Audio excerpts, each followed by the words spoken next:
সাভারের রাজাসন এলাকার গিয়াসউদ্দিনের নির্মাণাধীন ৫তলা ভবনে কাজ চলছিল বেশ কিছুদিন ধরে। সবশেষ বৃহস্পতিবার দুপুরে ভবনটিতে কাজ করার সময় পঞ্চম তলায় একটি দেয়াল ধসে নির্মাণ শ্রমিক পড়ে যান। এ সময় পাশের বাড়ির টিনের চালা ভেঙে এক শিশুসহ এক নারী আহত হন। পরে গুরুতর অবস্থায় মুস্তাকিম ও নির্মাণ শ্রমিক সিদ্দিকুর রহমানকে সাভারের এনাম মেডিকেল কলেজ হাসপাতালে নেওয়া হলে চিকিৎসক শিশুটিকে মৃত ঘোষণা করেন।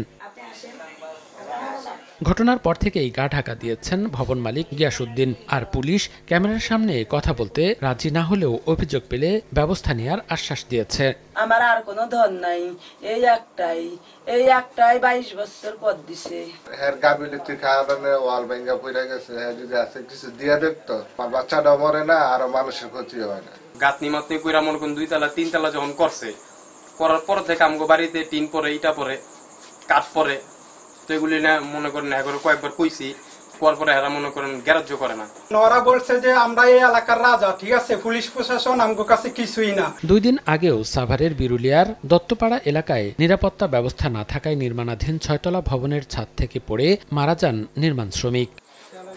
সময় সংবাদ, সাভার।